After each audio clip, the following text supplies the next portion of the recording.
So do we have any Widows Bay fans here, guys? Me too. Okay, so what began as a low-key show with a dedicated fan base has truly exploded into a bona fide cultural phenomenon. 19 Emmy nominations, 19, including Outstanding Comedy Series, Outstanding Lead Actor in a Comedy Series, Outstanding Supporting Actress in a Comedy Series, among many, many others. Widows Bay is one of those rare pitch-perfect gems. It perfectly blends comedy and horror. It excels at creative storytelling in a way that is deliciously satisfying.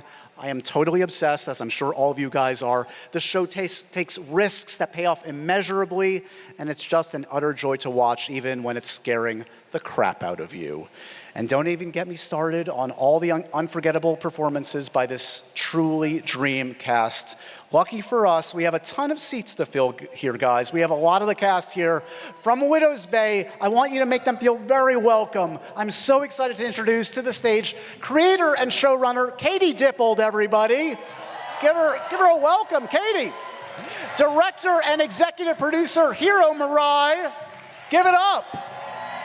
And cast members, Stephen Root, the legend, come on, Stephen Root, Dale Dickey, give it up, Jeff Hiller, here he is, Kay Callan, Kevin Carroll, and Kingston Rumi Southwick. Make them feel welcome, guys. Widows Bay, come on.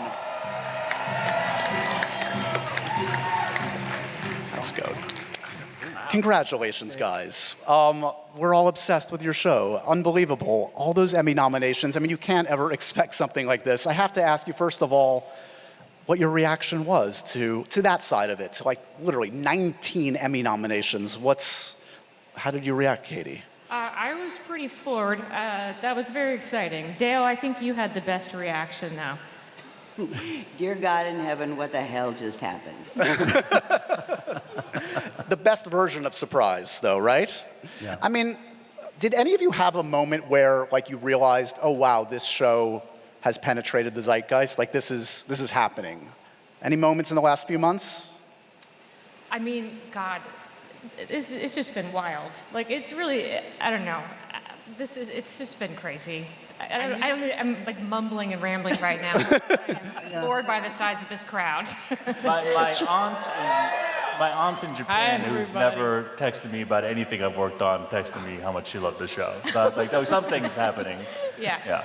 It's amazing, I think, that it became a water cooler show. You know, day by day, somebody would come up and talk about the show, and then it became this whole thing, and it's amazing. Yeah. I mean, you guys probably all felt great about what you did, but you never know, right? You never know if something, and this is like an unusual, obviously, the tone you guys hit. It must be so satisfying, like that your weird, crazy blend of genres somehow just resonated with folks. Amazing. It's fun. Like I would always predict, like, will this show get made? Like when we were taking it out, we didn't know if anyone was going to buy it.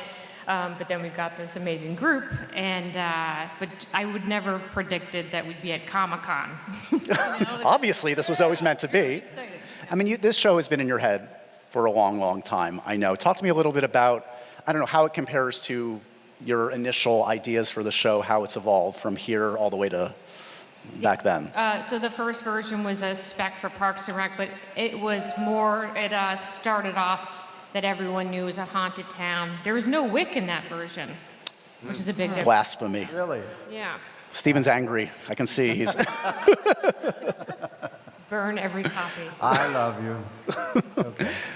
I mean, the show, as I alluded to, it nails a very specific tone with its unique blend of comedy and horror, and yet it all feels like just normal and like it works somehow on screen. I'm curious, like on set, how did it feel? Like, did you all feel like you were on the same page immediately with what you were making? Well, I think that's what Hiro did. You know, he put us all on the same page, walking the line between comedy and horror and drama. And I think the tone of the show is everything. And if you get the tone of the show, you're going to get the show.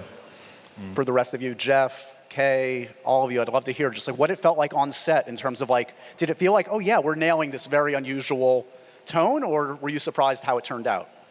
I felt like every time I did something wrong, they would say, "Don't do that." That was a good guide rail. First of all, I was never on set mostly with anybody else except Matthew. And so I just felt like, this is pretty cool. So it just felt kind of normal to me. I couldn't tell about anybody else, and it all just seemed to me like we were regular people, weren't we? Yeah. I think one of the first conversations I had with Katie and Hiro, we discussed trying to figure out what is the tone of this thing we're trying to do. And the further we got along into the process, I figured out that all of the answers were in the connections with the cast. If you trust the connection, the tone will reveal itself. And I think we started there and went forward. Mm-hmm.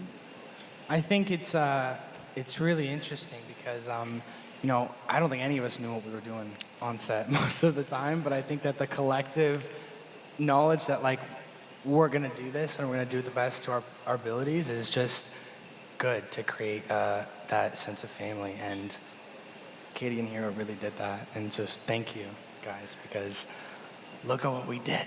Look at where we are, right? Crazy.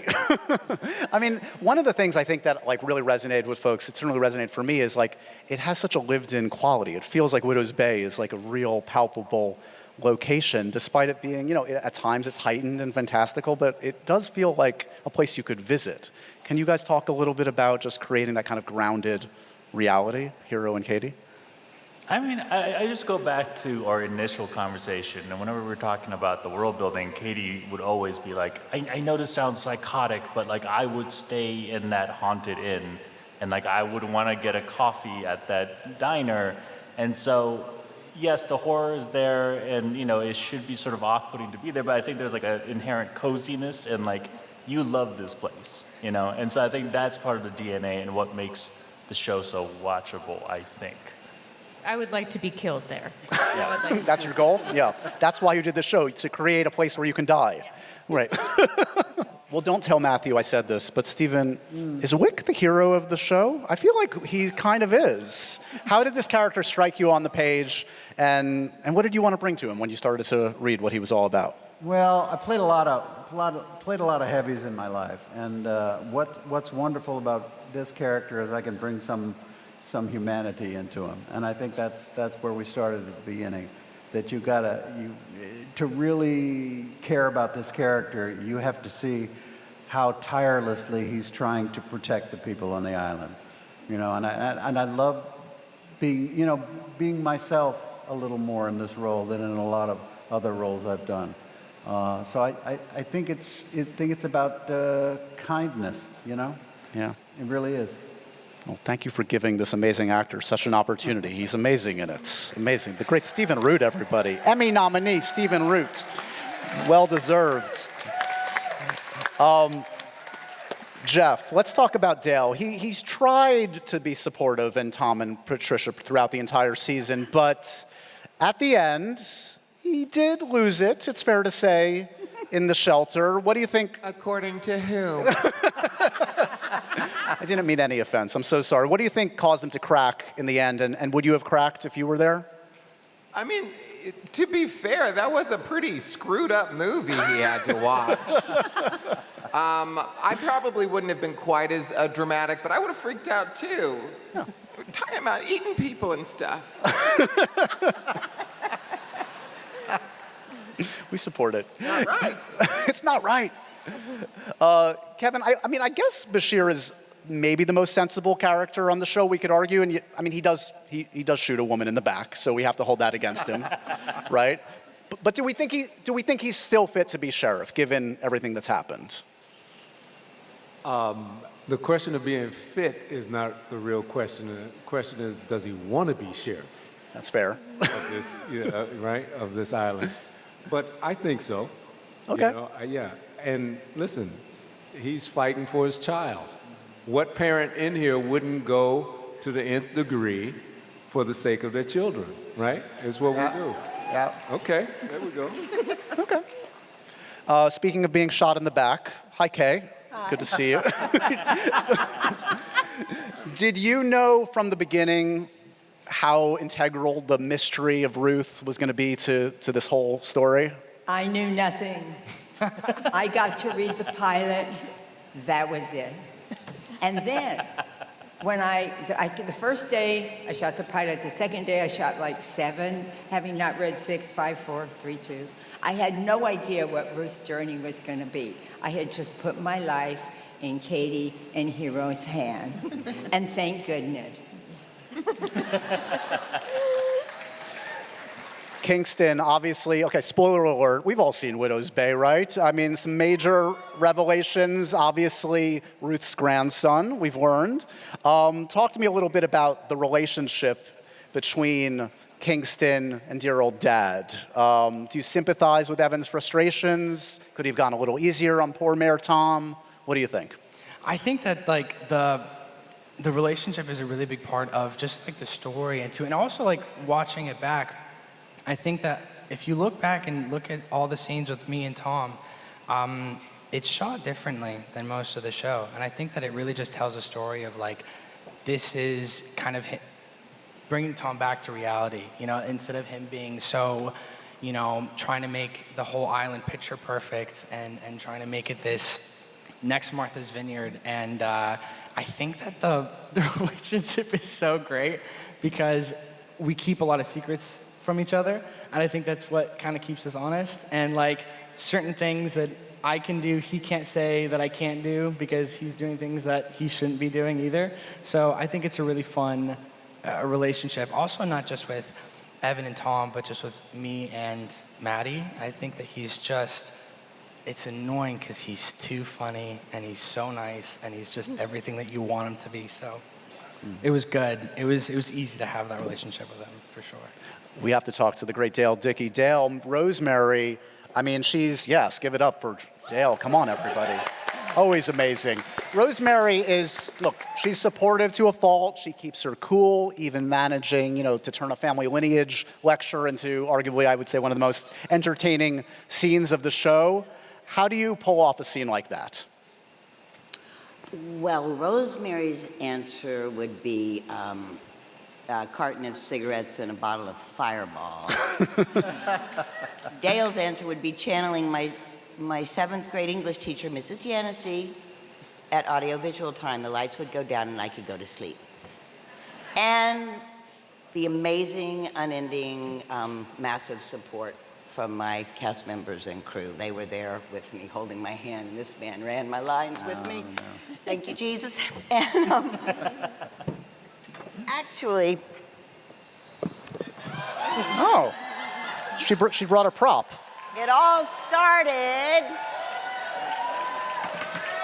with cannibalism. Right, Mayor?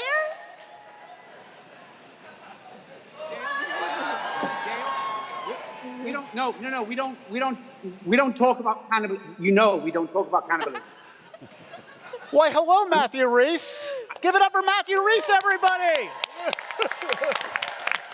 Hello, Josh. Welcome to Hall H, Matthew. Let's talk about Mayor Tom. How do you think he is? How effective is he as a leader? Would you say, in your estimation?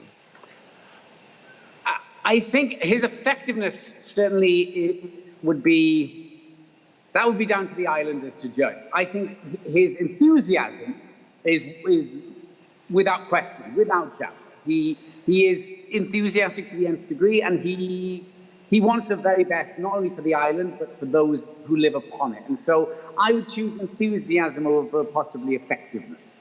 This is fair. Talk to us. I mean, you balance, like all the balancing act of this show, slapstick and sincerity so damn well in this. Can you talk to us a little bit about how you found that balance for Mayor Tom?